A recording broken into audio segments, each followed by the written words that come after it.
आपके साथ मैं हूं चंदन भारद्वाज और आप देख रहे हैं इंडिया न्यूज। और सबसे बड़ा सवाल अब यही है कि दिल्ली का अगला सीएम कौन होगा। और केजरीवाल के बयान से सियासत में हलचल मच गई है। दिल्ली के सीएम पद से इस्तीफा देंगे अरविंद केजरीवाल। खुद ऐलान उन्होंने किया है और कहा है कि 2 दिन बाद सीएम पद से मैं इस्तीफा दूंगा और मेरी जगह कोई और सीएम होगा। मनीष सिसोदिया भी नहीं बनेंगे सीएम, ये भी केजरीवाल ने स्पष्ट कर दिया है। और साथ ही साथ इस बात का भी जिक्र किया है कि चुनाव तक कोई और दूसरा आम आदमी पार्टी का नेता मुख्यमंत्री बनेगा। और ऐसे में सबसे बड़ा सवाल जो इस वक्त सामने है कि आखिर दिल्ली का अगला मुख्यमंत्री कौन होगा। आपको बता दूं 177 दिन जेल में रहने के बाद अरविंद केजरीवाल को सुप्रीम कोर्ट से राहत मिली और उसके बाद आज पहली बार पार्टी के तमाम कार्यकर्ताओं को पार्टी मुख्यालय से अरविंद केजरीवाल जब संबोधित कर रहे थे तो जिस बात की उम्मीद लगाई जा रही थी केजरीवाल कुछ बड़ा ऐलान कर सकते हैं, ठीक उसी तरीके से केजरीवाल ने कार्यकर्ताओं को संबोधित करते हुए कहा कि मैं मुख्यमंत्री के पद से 2 दिन में इस्तीफा दूंगा और आम आदमी पार्टी का कोई और नेता मुख्यमंत्री होगा। 2 दिन के बाद, आज से 2 दिन के बाद मैं सीएम की कुर्सी से इस्तीफा देने जा रहा हूं।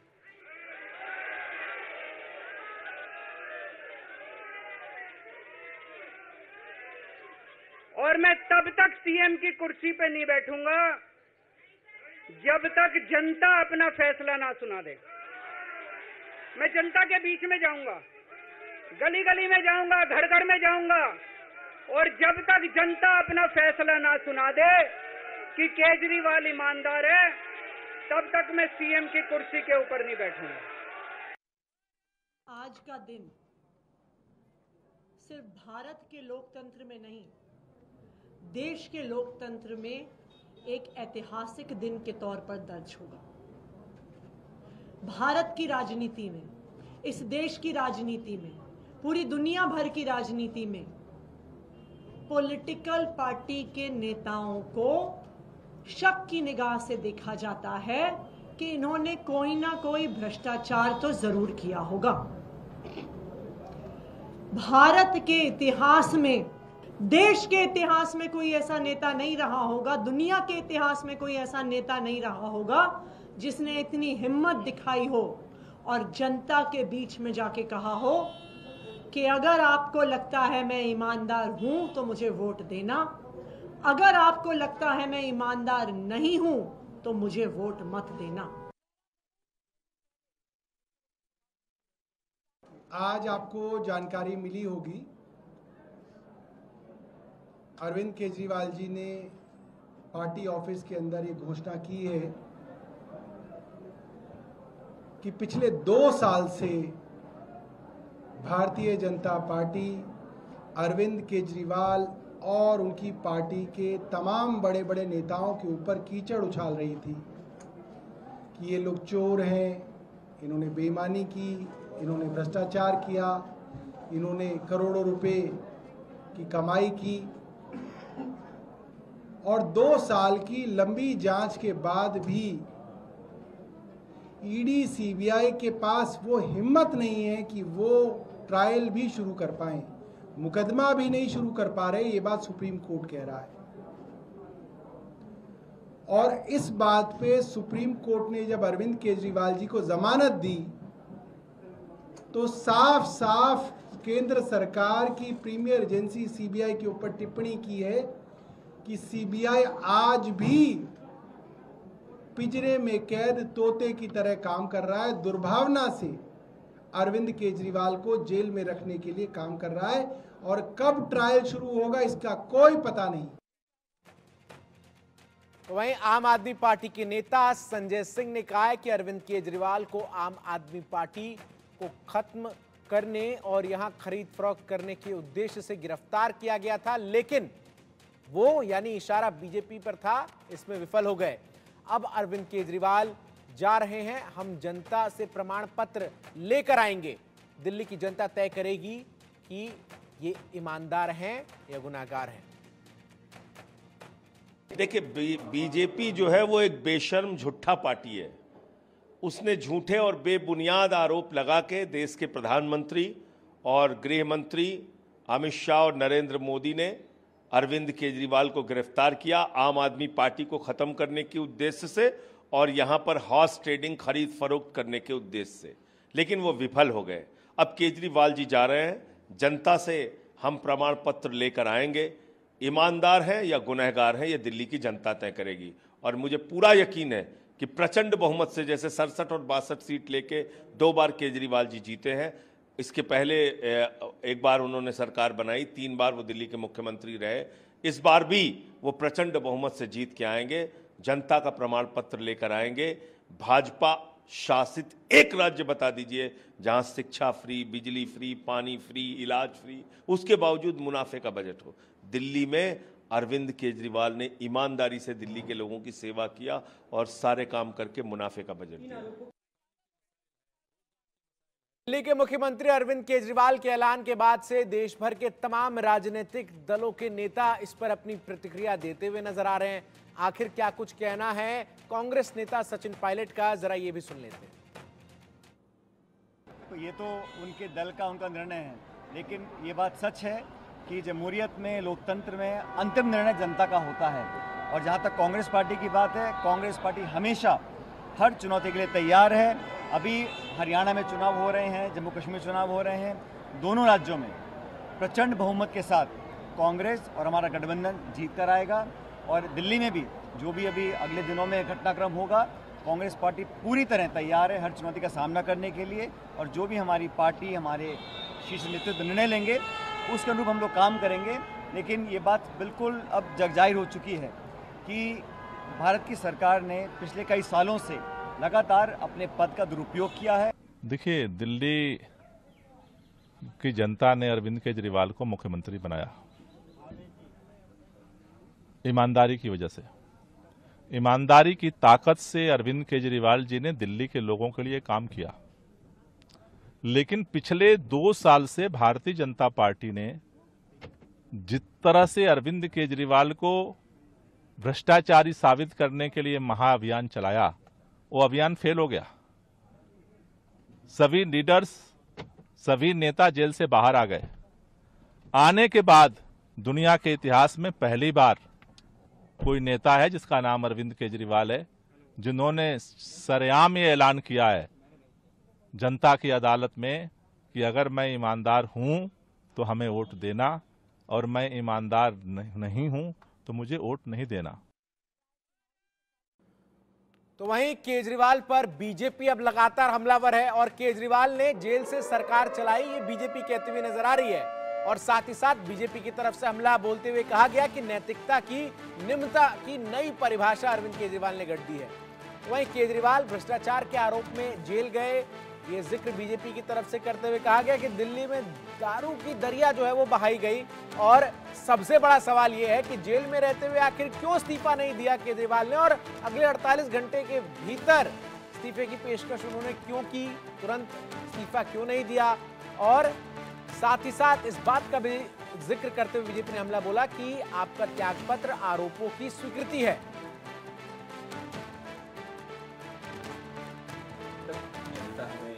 फिर से चुन के नहीं भेजती है, हम सीएम नहीं बनेंगे। इस देश की विभिन्न कचहरियां, चाहे वो ट्रायल कोर्ट हो, चाहे वो हाई कोर्ट हो, चाहे वो सुप्रीम कोर्ट ऑफ इंडिया हो, इन सब कचहरियों ने अपने अलग अलग डिसीजंस में ये पाया है कि माननीय मुख्यमंत्री अरविंद केजरीवाल जी शराब घोटाले में किंग पिन हैं।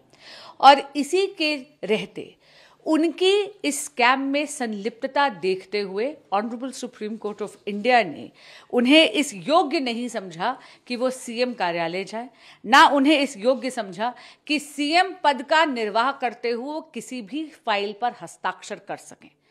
आज माननीय मुख्यमंत्री अरविंद केजरीवाल जी ने अपनी इस बेल कंडीशन की विवशता पर नैतिकता का आवरण डालने का प्रयास करा है और एक राजनीतिक ढोंग रचने का प्रयास करा है।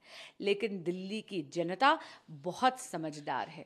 दिल्ली की जनता ये जानती है कि अगर उनको इस्तीफा देना ही था तो उनको 48 घंटे की आवश्यकता क्यों है? क्या उनके राजनीतिक दल में किसी प्रकार का सत्ता के मुंह को लेकर दंगल चल रहा है क्या? दिल्ली की जनता ये जानती है कि सड़क, पानी, बिजली, शुएज और ड्रेनेज, ये पांचों एस्पेक्ट्स ऐसे हैं जो कि केजरीवाल जी के अधिकार क्षेत्र में हैं, दिल्ली सरकार के अधिकार क्षेत्र में हैं। लेकिन एक दशक से केजरीवाल जी यहां पर सत्ता भोग रहे हैं, आम आदमी पार्टी की सरकार है, लेकिन दिल्ली की हालत जर्जर हो रही है क्योंकि केजरीवाल सरकार ने कोई काम नहीं करा है, केवल प्रचार, प्रसार और भ्रष्टाचार करा है। उनकी निष्कर्मता के कारण दिल्ली वालों ने अभी अपना वर्डिक्ट केजरीवाल जी को दिया था। हाल ही के लोकसभा के चुनावों में 7 की 7 सीटों पर कमल खिलाकर केजरीवाल जी का जो कैंपेन था, जेल का जवाब वोट, उसे दिल्ली की जनता ने ही फेल करा था। और इसीलिए मैं आग्रह करना चाहूंगी माननीय मुख्यमंत्री अरविंद केजरीवाल जी को, आपको तो सुप्रीम कोर्ट ऑफ इंडिया का संकेत बहुत पहले समझ लेना चाहिए था। नैतिकता के आधार पर आपको तो इस्तीफा 177 दिन पहले दे देना चाहिए। भ्रष्टाचार के आरोप में जेल जाने वाले मुख्यमंत्रियों के क्लब और श्रृंखला में तो आप शामिल हो गए, मगर उसमें भी आपने एक नया कीर्तिमान बना दिया कि आप जेल से ही रहकर सत्ता लोलुपता की एक नई नजीर आपने देश के सामने रखी। और फिर इतना ही नहीं, जेल से बाहर आकर जिस ढंग की आतिशबाजी हुई, अपनी ही सरकार के जेल से बाहर आकर अपनी ही सरकार के बनाए हुए नियम को तोड़ने वाले भी वो इस देश के पहले मुख्यमंत्री हुए। दिल्ली सरकार ने आतिशबाजी पर प्रतिबंध का निर्णय लिया और दिल्ली का मुख्यमंत्री दिल्ली की जेल से निकलकर दिल्ली सरकार के नियम को ध्वस्त करे, ये एक नई राजनीति थी।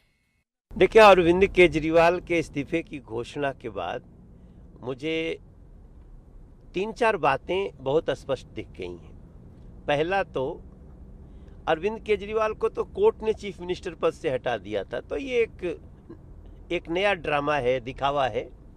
चलिए, देर आए लेकिन संविधान के रास्ते पे आए। होना तो ये चाहिए था कि जिस दिन आप जेल जा रहे थे, इस देश के इतिहास में जब भी चीफ मिनिस्टर जेल जाने की नौबत में आया है तो उसने इस्तीफा दिया है ताकि प्रदेश चलता रहे। अरविंद केजरीवाल ने दिखाया कि हमारा ईगो बड़ा है, हमारे लिए प्रदेश बड़ा नहीं है, प्रदेश के लोग बड़े नहीं हमारे लिए। चाहे दिल्ली ठप हो जाए, झुग्गी में सेवा न जाए, पानी न जाए, अरविंद केजरीवाल को ऐसा लगता था वो चुने नहीं गए हैं, जैसे लगता वो राज गद्दी पर बैठे हैं। तो ये सारे चीजों का आज पटाक्षेप हुआ है। अरविंद केजरीवाल जी ने अभी ऐलान किया कि वो 2 दिन बाद रिजाइन करेंगे और कहा कि जनता के बीच में फरमान लेके आएंगे और दोबारा तब मुख्यमंत्री बनेंगे। अरविंद केजरीवाल जी आपको एहसान नहीं कर रहे, कोई आप सेक्रीफाइस नहीं कर रहे। मानयोग सुप्रीम कोर्ट ने आपकी जमानत में लिखा है कि आप मुख्यमंत्री कुर्सी से दूर रहेंगे, कोई फाइल साइन नहीं कर सकते, इसलिए आपके पास विकल्प नहीं है। मानयोग सुप्रीम कोर्ट के ऑर्डर के चलते आपको रिजाइन करना पड़ रहा है। और आपने कहा मैं जनता के बीच में जाऊंगा। जनता ने तो 3 महीने पहले ही आपको फरमान सुनाया है। जब आपने कहा था जेल या बेल, लोगों ने कहा जेल, और आपको 7 सीटों पे हराया और वापस जेल भिजवाया। और अभी आप 2 दिन का समय क्यों मांग रहे हैं? क्योंकि अब आप अपने एमएलए को ये जताना चाहते हैं कि मेरी धर्मपत्नी को मुख्यमंत्री बनाओ, मैं जल्दी चुनाव करा दूंगा और मैं तुम्हें दोबारा एमएलए बनवा दूंगा, पर मैं किसी और को कुर्सी पे नहीं बिठाऊंगा। अभी सारे एमएलए को कन्विंस करने की कोशिश कर रहे हैं, मनाने की कोशिश कर रहे हैं कि इनकी धर्मपत्नी को मुख्यमंत्री के रूप में वो एक्सेप्ट करें। इसलिए अरविंद केजरीवाल जी 2 दिन का टाइम मांग रहे हैं। घोषणा करिए कि वो 2 दिन के बाद रिजाइन करेंगे। सवाल ये उठता है कि 2 दिन का टाइम क्यों? रिजाइन करना था तो आज क्यों नहीं किया? मुझे लगता है ये एक तरह से फिर एक ड्रामा करने की, रचने की कोशिश है कि मैं तो रिजाइन करना चाहता हूं, लोग रिजाइन नहीं करने देना चाह रहे, मेरे कार्यकर्ता रिजाइन नहीं करने देना चाह रहे। लेकिन जो जिस प्रकार का लोगों के अंदर आज गुस्सा है दिल्ली के अंदर कि आप रिजाइन क्यों नहीं कर रहे हो, पहले आपने रिजाइन करना चाहिए था जब आप जेल के अंदर थे। अब चूंकि सुप्रीम कोर्ट का ऑर्डर है कि आप ना सचिवालय जा सकते हैं और ना आप कोई फाइल साइन कर सकते हैं, तो आपके मुख्यमंत्री बने होने का औचित्य क्या है? इसलिए मेरा मानना ये है कि ये तो जो दिल्ली की जनता और हिंदुस्तान की जनता आज सवाल पूछ रही है, उससे डर कर आप ये तरह का ड्रामा रच रहे हैं और कुछ नहीं है। अगर आपने रिजाइन करना था तो आज ही कर देते कि मैं रिजाइन करने जा रहा हूँ। ये 2 दिन का समय क्यों है? सवाल ये उठता है। इसलिए मेरा मानना ये है कि सुप्रीम कोर्ट के ऑर्डर आने के बाद ये अवश्य हामी हो गया था कि आपको रिजाइन करना पड़ेगा। सवाल सिर्फ यही है कि आपने रिजाइन आज क्यों नहीं किया, ये ड्रामा क्यों हो रहा है? कंडीशनल बेल मिली है। कंडीशनल बेल का मतलब है कि मुख्यमंत्री अरविंद केजरीवाल अगर उन्हें जरा सी भी शर्म है तो उन्हें तुरंत रिजाइन करना चाहिए, क्योंकि मुख्यमंत्री के नाते वो कोई फाइल साइन नहीं कर सकते, मुख्यमंत्री के नाते वो मुख्यमंत्री कार्यालय में नहीं जा सकते। तो दिल्ली की जनता का क्या कसूर है? उनको ऐसा मुख्यमंत्री मिल गया जो हेडलेस है, जो दिल्ली की जनता के लिए कोई पॉलिसी साइन नहीं कर सकता। ऐसा मुख्यमंत्री रहने का लाभ क्या है? उन्हें तुरंत रिजाइन करना चाहिए और अपने आम आदमी पार्टी में इतने कार्यकर्ता हैं, इतने नेता हैं, उनमें से किसी को मुख्यमंत्री बना ले ताकि दिल्ली की जनता को तो कम से कम विकास का लाभ मिल सके। आखिरकार एक भ्रष्टाचारी मुख्यमंत्री को कुर्सी छोड़नी पड़ रही है। दिल्ली की जनता की बड़ी जीत हुई है। आज जश्न का दिन है। हमने कहा था कि भ्रष्टाचारी केजरीवाल को इस्तीफा देना पड़ेगा। दिल्ली के ऐसे दूसरे मुख्यमंत्री हैं जिनको करप्शन के कारण कुर्सी छोड़नी पड़ रही है। पहले शीला हारी है, अब केजरीवाल की बारी है। ये वो आदमी है जो जेल के अंदर से भी इस्तीफा देने को तैयार नहीं थे, कह रहे थे कि मैं जेल से ही सरकार चलाऊंगा, लेकिन आज सुप्रीम कोर्ट का डंडा पड़ा है। अरविंद केजरीवाल को कुर्सी छोड़नी पड़ रही है, इस्तीफा देना पड़ रहा है। और जिस मुद्दे की ये बात कर रहे हैं कि हम जनता के बीच में जाएंगे, जनता से बोलेंगे केजरीवाल की ईमानदारी के लिए वोट दो, उसी मुद्दे पर अभी 2 महीना पहले इन्होंने कैंपेन किया है लोकसभा में। केजरीवाल, केजरीवाल की पत्नी, केजरीवाल के बच्चे, सबने दिल्ली में इसी मुद्दे पर वोट मांगा कि केजरीवाल ईमानदार है तो वोट दो। दिल्ली की जनता ने अपना जनादेश देकर दिखाया है कि वो केजरीवाल को बेईमान मानते हैं, चोर मानते हैं और केजरीवाल की जगह जेल में मानते हैं। केजरीवाल के बयान से सियासत में हलचल तेज है। इसको लेकर हमारे सहयोगी आनंद सिंह ने कांग्रेस नेता संदीप दीक्षित से खास बातचीत की। तो अभी हमारे साथ बात करने के लिए मौजूद हैं कांग्रेस के वरिष्ठ नेता संदीप दीक्षित जी। संदीप सर, आज दिल्ली के मुख्यमंत्री अरविंद केजरीवाल ने अनाउंसमेंट किया कि वो 2 दिन के बाद जाके मुख्यमंत्री पद से इस्तीफा देंगे और वो लोगों का वर्डिक्ट लेंगे। तो कैसे देखते हैं आप उनके इस निर्णय को? कुछ नहीं था, अभी तो ढोंग और नाटक है, तो एक्सपेक्टेड था। इस आदमी से और क्या आप उम्मीद करेंगे? बतौर मुख्यमंत्री कभी भूख हड़ताल पे बैठ जाता है, कभी कुछ करने लगता है। और अगर इनको इस्तीफे की नैतिकता का कुछ भी आभास होता तो जब पहली बार अरेस्ट हुए थे तब छोड़ते। भाई शिबू सोरेन ने भी, हेमंत सोरेन जी ने भी तभी इस्तीफा दिया था, लालू जी ने भी शुरू में इस्तीफा दे दिया था, उमा भारती जी ने भी उस समय इस्तीफा दे दिया था। इस आदमी ने तो इस्तीफा दिया नहीं, क्योंकि ये जानता था कि अगर इतने दिन ये जेल में रह जाएगा तो इसका मटिया मेट हो जाने वाला है। अब क्या है, ये बाहर है, इसलिए इसने नाटक किया है ये रेजिग्नेशन का, कि इस नाटक से इसकी गद्दी बच जाए। और क्योंकि ये सत्ता के करीब रहेगा, वहीं बैठा रहेगा, इसलिए अपनी गद्दी भी बचा के रखेगा। आज इस्तीफा देने का केवल इसका ये कारण है कि उस समय इस्तीफा देके वो जेल में रहता, आम आदमी पार्टी किस सहारे चली जाती, किसके साथ चली जाती, उस पर इसका कोई कंट्रोल नहीं था। आज ये बाहर है और बाहर बैठ कर उन पर ही अंकुश लगा के रखेगा। सर, चूंकि अरविंद केजरीवाल ने ऐसे वक्त पे इस अनाउंसमेंट की है जब वो जेल से बाहर आए, उनको बेल दी गई दिल्ली के एक्साइज वाले केस में, और दिल्ली कांग्रेस के ही पूर्व अध्यक्ष थे अनिल चौधरी जी, इन्होंने सबसे पहले इस केस के बारे में आवाज उठाई थी। तो कैसे देख रहे हैं सर, ये जो तमाम डेवलपमेंट्स हो रही हैं, हरियाणा चुनाव के ठीक पहले आए हैं, तो कैसे देख? नहीं, हरियाणा के चुनाव के पहले तो बेल हमको मालूम ही था कि मिलेगी, क्योंकि हरियाणा में इनका कुछ न कुछ गठबंधन हो गया होगा कि हम जाकर कैंपेन करेंगे, 90 सीटों पे लोगों को उतारेंगे। अरे जहां आधा % वोट है वहां तुम क्या उछल रहे हो? लेकिन ये इस कोशिश में है। देखिए, मुझे कुछ समय पहले एक सत्तारूढ़ पार्टी के लोग ने कहा था कि कांग्रेस, उनके हिसाब से कांग्रेस और बीजेपी के बीच में 1 आध वोट का अंतर है, और उसने कहा था वो आम आदमी पार्टी ही पूरा कर लेगी। तो ये दिख रहा है कि बेल भी शायद इनको इसीलिए मिला है। लेकिन मैं एक और चीज की तरफ आपका ध्यान आकर्षित करना चाहता हूं कि आप सुप्रीम कोर्ट की शर्तों को देखिए। अभी हेमंत सोरेन जी को बेल मिली, वो मुख्यमंत्री बन के पूरी तरह अपने काम कर रहे हैं। ये भी, इनको भी बेल मिली, मुख्यमंत्री हैं। लेकिन कोर्ट ने क्या कहा? आप फाइलें नहीं देख सकते, आप कुर्सी पे नहीं बैठ सकते, आप दफ्तर नहीं जा सकते। मतलब कोर्ट ने यह कहा कि आप एक तरीके से सस्पेंडेड मुख्यमंत्री हैं। अधिकारी जब सस्पेंड होता है तो उसको क्या किया जाता है? उसको कहा जाता है कि आप फाइलें नहीं कर सकते, आप अपना काम नहीं कर सकते, आप यहां बैठ नहीं सकते। तो कोर्ट ने एक तरीके से अरविंद केजरीवाल को सस्पेंड किया है। इसका मतलब है कोर्ट ने कहा है कि आप काम क्या कहते हैं, एक तरीके से लायक ही नहीं हो मुख्यमंत्री बनने के।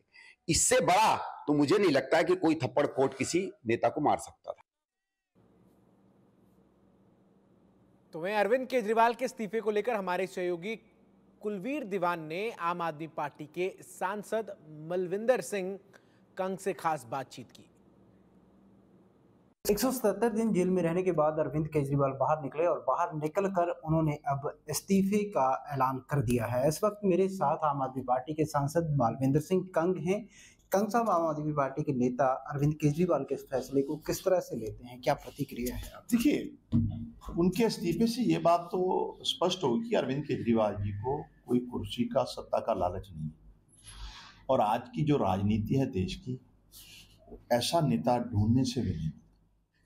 एक बड़े मैंडेट वाली सरकार और जिनको एक झूठे केसों में बीजेपी की एक साजिश के तहत जेल में भेजा गया और ऑनरेबल कोर्ट की डायरेक्शन पर, जिसमें उन्होंने तमाम सवाल भी भारत की एजेंसियों पे, भारत सरकार के कंडक्ट पे उठाए, वो बाहर आए और 2 दिन बाद इस्तीफे का ऐलान करें, ये अपने आप में बहुत बड़ी घटना है।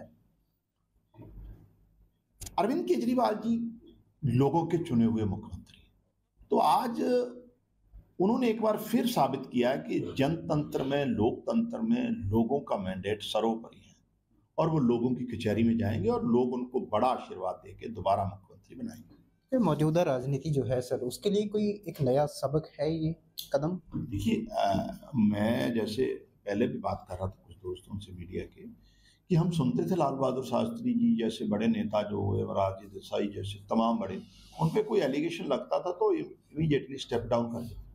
मौजूदा राजनीति में तो कोई ऐसा चेहरा पिछले कुछ दशकों में हमने तो सुना नहीं। लोग तो सत्ता के पीछे भागते हैं, लेकिन जिस राजनीति को बदलने अरविंद केजरीवाल जी आए, क्योंकि उन्होंने शुरू से ही ऐसे, क्योंकि उनको सत्ता का लालच नहीं। 2013 में उन्होंने रिजाइन किया, 2020 में उन्होंने लोगों की कचहरी में कहा कि आप वोट मुझे तब देना अगर मैंने काम किया, नहीं तो मत देना। आज उनका ये कहना है कि जो मुझ पे झूठे आरोप बीजेपी की लगाए हैं, जो झूठे एलिगेशन लगाए हैं, मैं लोगों की कचहरी में जाऊंगा, वहां से न्याय लेके आऊंगा। और दिल्ली के लोगों को पता है कि उनका मुख्यमंत्री ईमानदार है, जिम्मेवार है और जवाबदेह। चलिए अब आपको सीधा उत्तर प्रदेश के बहराइच लिए चलते हैं, जहां इस वक्त मुख्यमंत्री योगी आदित्यनाथ बहराइच में उन तमाम लोगों से मुलाकात कर रहे हैं जो भेड़िए के हमले से पीड़ित रहे हैं। आपको बता दें कि बहराइच में लगातार आदमखोर भेड़िए का आतंक जारी है और आज मुख्यमंत्री योगी आदित्यनाथ ने उस पूरे इलाके का हवाई सर्वेक्षण किया जहां भेड़िए का आतंक लगातार बरकरार है। आपको बता दूं कि 5 भेड़ियों को पकड़ा जा चुका है, तो वहीं एक और भेड़िया अभी भी जो है उसकी तलाश जारी है। छठे भेड़िए को ढूंढने के लिए